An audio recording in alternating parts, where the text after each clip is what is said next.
Yeah, so first I'm going to introduce our founding team. I'm Eddy Wu, Chief AI Officer. Before Memories.ai, I was at Meta for 5 years. I spent 3 years in a reality lab leading a team to build a multimodal AI for human-computer interaction projects in AR/VR. And I spent another 2 years in generative AI team. And now it's called Meta Super Intelligent Lab, also working on multi-model AI projects for Meta AI Assistant. And two of the co-founders are also my colleague at Meta Reality Lab. So the CEO is Sean, who is a PhD from Cambridge and a research scientist at Meta. And this Ben is had a presentation in the last forum. He is a machine learning engineer at Meta, working on-device perception for Meta Ray-Ban glass. So Memories.ai, we try to build a machine perception. So last year we launched our large visual memory model called LVMM, which try to solve the long video understanding challenges. So this is an overview of our solution that we try to build a memory layer for all the visual data. So there are a lot of raw videos, and how do we build the infrastructure to enable all the applications. So our solution try to mimic human, like how human see and remember. So we think that a lot of the memory our human memory are visual memories. Like early this month, I went to CES, so I remember all the visual information, like who I talked to or which booths I have the most impression about. So so human really can memorize that, have a very compact, efficiently memorize them and efficiently retrieve them. So our solution, we have 4 layers. One is the compression layer that we can turn all these visual memory into very compact representations like embeddings or other information. And the indexing layer is something that we try to index in all this data from video, audio to images, and then also the metadata. How do we make them structured data?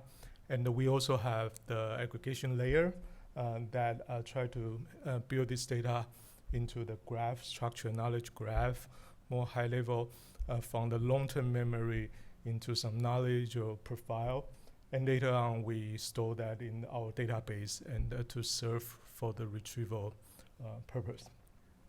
So, so we think that large visual memory intelligence is one of the next big thing that right now the enterprise generate a huge amount of videos, like terabytes of videos every day.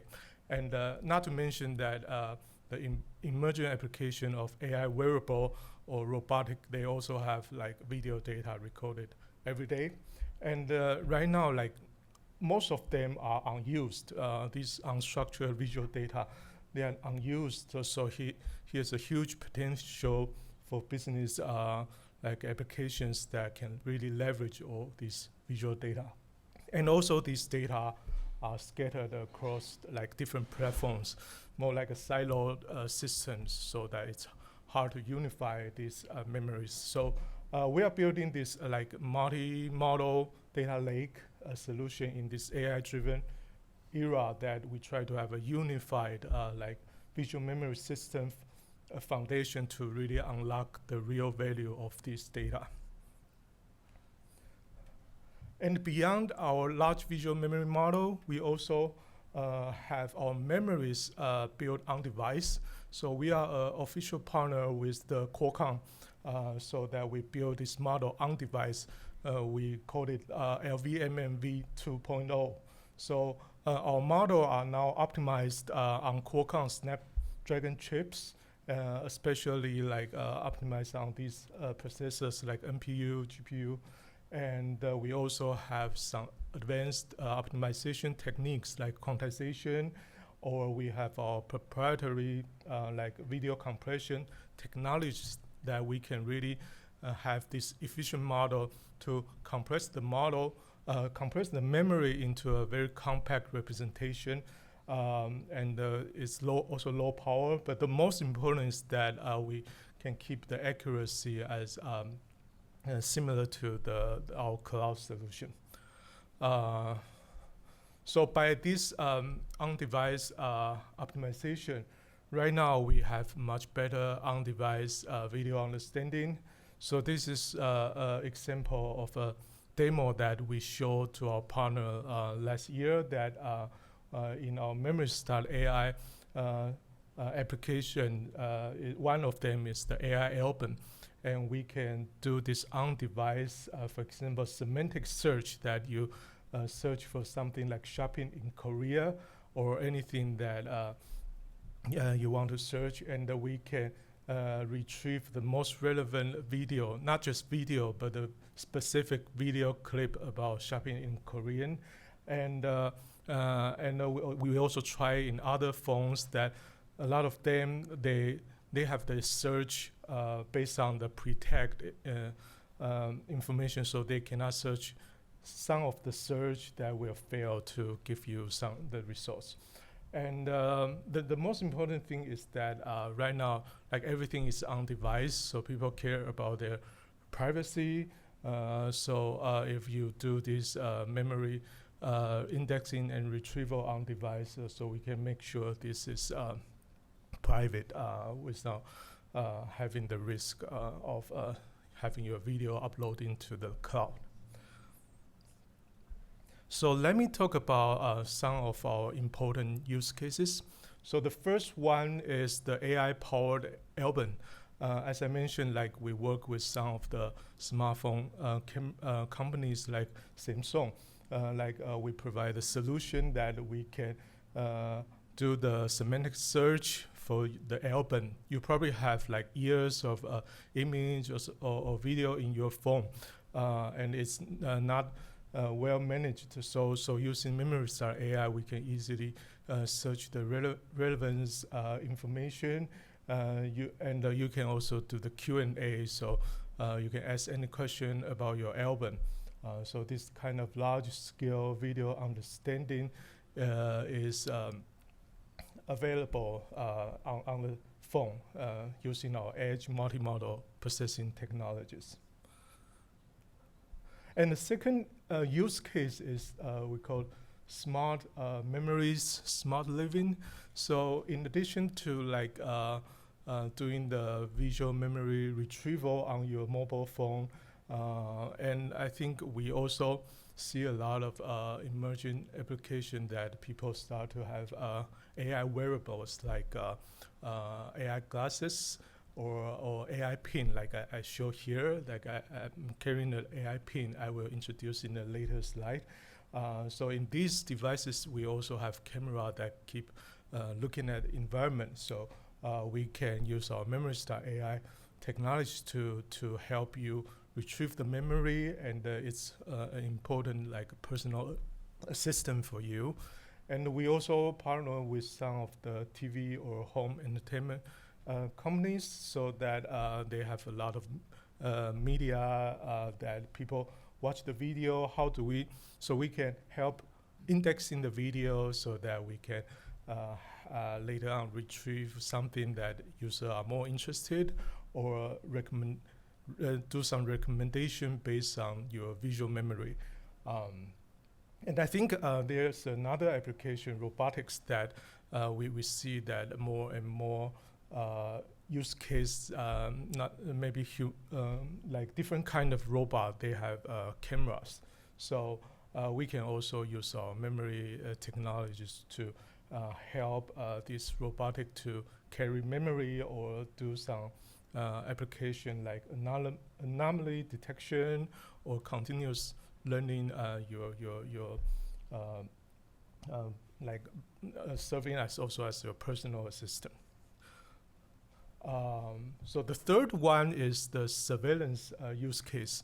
So we also partner with some of the security camera companies, trying to bring our memory AI technologies into their system. So I think security camera is an application that really have huge amount of video footage that is more like unstructured and hard to be searched or so. So by using our technologies, and this company can index their videos and also later on try to search for specific event, suspicious event, or even do the real-time like event detection, leverage your past visual memories. And sometimes we can also provide high-level information like operational metrics tracking, so you can see a summary of the past event. Yeah. So these are some of the major use cases about the visual memory. I also want to mention that after we launch our LVMM, we attract a lot of partnership. So a lot of company right now is collaborating with us. Last year we have at some time we are the top 5 fastest growing AI tool, and we partner with like more than 50 different companies. As I show here, that we work with some of the cell phone company like Samsung, Xiaomi, Oppo, Vivo, and some of the security companies like Alsu, Eufy, Wise, and also some glasses, smart glasses company like Rocket or Rainier. Yeah, so we are facing a very quick growth in our B2B business. And also more importantly, like we are currently a co-sell partner with Qualcomm, so we will bring our model on the next gen Qualcomm chips, so they will also sell their chips that include our memory technologies. Yeah. So another thing I want to mention is Project Lucy that we just launched in CES this year. So Project Lucy stands for Long Understanding Contextual Intelligence, which is this device I have right now. This is a wearable device that has a camera and also this device you can like record your daily life, and then it's using our memory technology, it can help you retrieve the memory. Like I can ask Lucy, like who did I talk to yesterday? What was the conversation?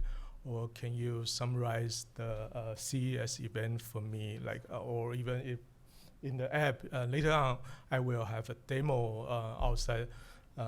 There's a table you can stop by and see the demo. That in our app you can also do any Q&A, and also it provides you some video highlight or it gives you the daily recap or even your to-do list that during the day. So but I think this device is designed not for consumer use right now. At this point we are treated this as more as a reference hardware design that we can allow developer to easily build on top of this device. More like we are targeting more like Android system for the AI wearable, so easier for developer to iterate quickly and to build this memory system. So this can be used in different hardware, not just the AI this pin, but also other smart wearable like smart glasses. So this is the overview of the current Lucy device. So this is a generation 1 device. So we are working with Qualcomm to build our second generation, which will be more powerful. And right now the device is very lightweight. As you can see, the size is small and it's less than 40 grams. And it has a privacy switch, so that whenever you turn on this switch, it will start recording, and there will be a recording light telling people that you are doing the recording. And it has a status light tell you that maybe this is recording or charging or connecting to device, etc. And we also have a magnetic clasp that you can easily attach this to your t-shirt, to your jacket, or even any surfaces that metal surfaces that you want to put your device on.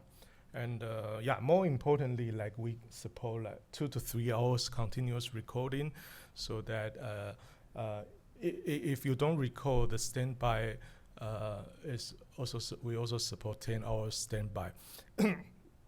And if you can put in your charger, you can also keep recording and put your charger with your power bank, so you can keep recording for the whole day. Yeah, so I think this summarizes this presentation. So as I mentioned, we have a table outside in the afternoon. So please come here and see our demo or talk about and have any question. Yeah.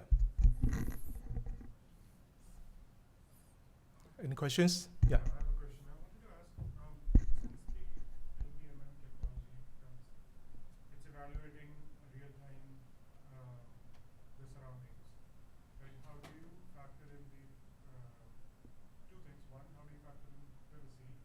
I know that for the pen you mentioned that there's a light.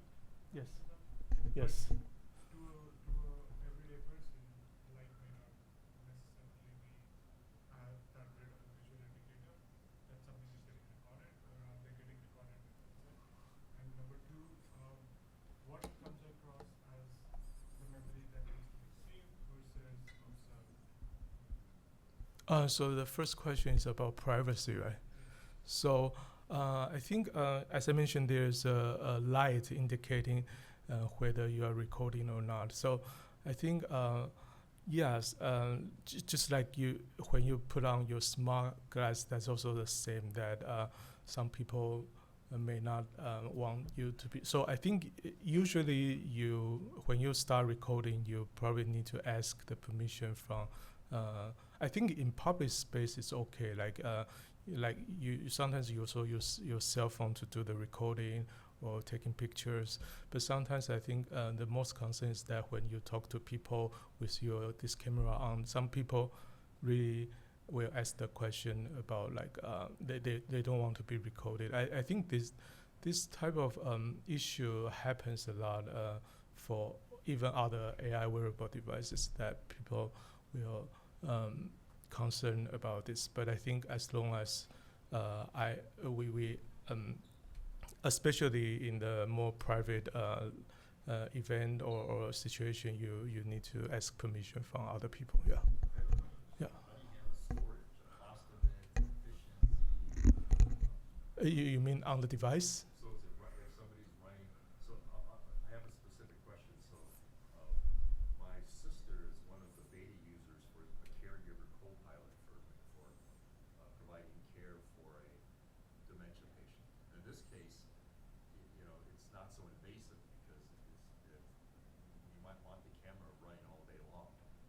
So how do you store all that data? How much does it cost? Yeah. So right now, if you connect Wi-Fi, this has Wi-Fi. So if this is connected to the Wi-Fi, we can upload that video to our cloud. But if the Wi-Fi is connected, we still store some of the memory in the device. But because our representation is very small, so we can store a relatively long period of time. But yeah, but it's probably not good for the all-day recording if it's not connected to the Wi-Fi. So It's connected to Wi-Fi, and then how much data do you accumulate, say, in an hour? So usually it's like 1/10 of the information from the compressed video. Like it's like it's not a lot of information we need to store. Yeah. So you're not actually saving the video? No. We are, yeah. So if it connect to cloud, we do store the video, but we have the option to just store the representation, but we still can do the retrieval of memory, Q&A, etc. Yeah. So I think, getting back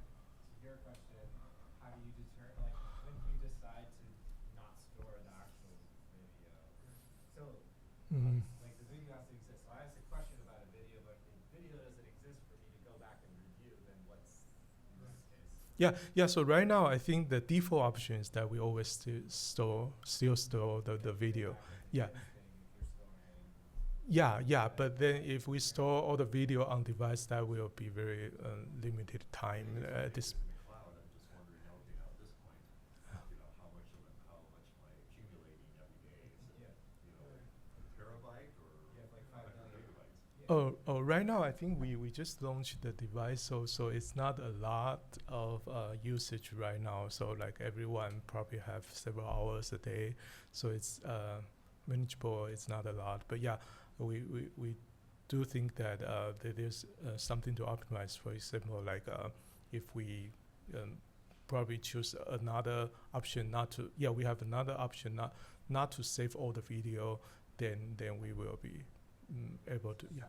So at scale, when this goes at scale, how do you classify what's observable information versus worth storing? That's the essential question. Mm, yeah. Right? I understand that right now there are a handful of devices. It's not at scale. yeah. Thousands or millions.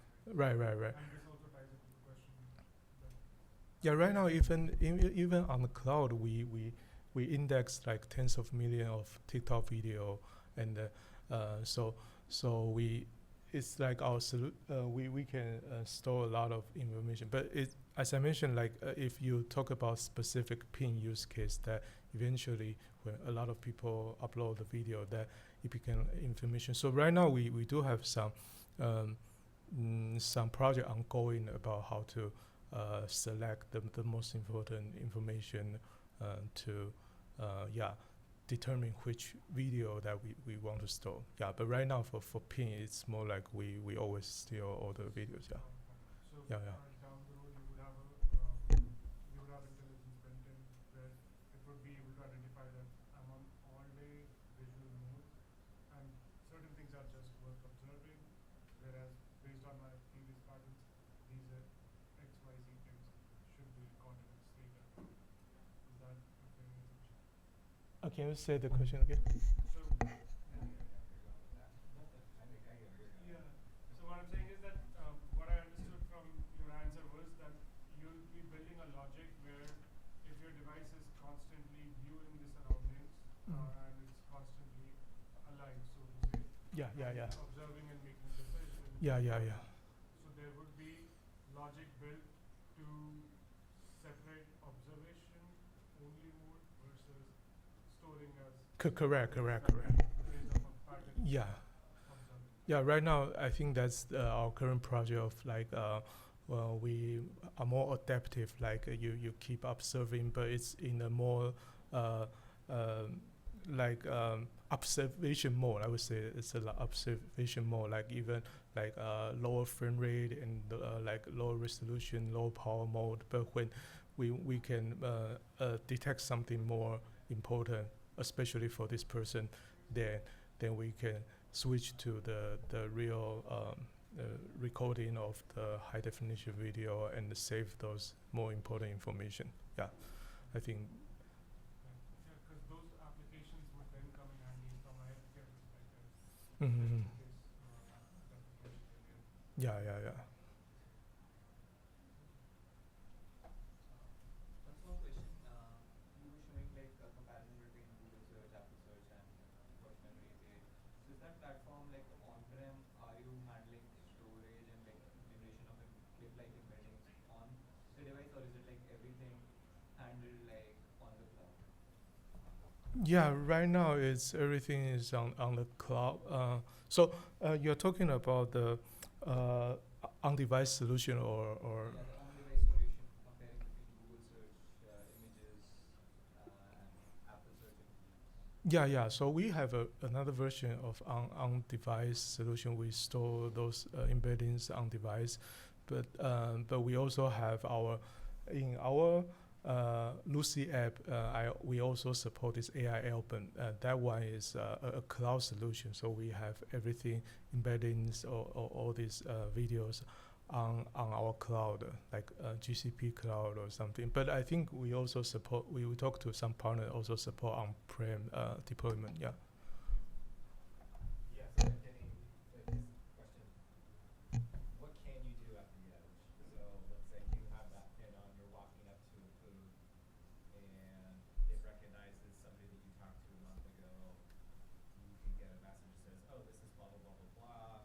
You spoke to them this day, that day. You say hi, ask him about how his wife's doing because she was sick. You know what I mean? Like, that is a type of contextual awareness, but that can only really be done at the edge. I guess, like, for privacy concerns, too. Like, I don't know.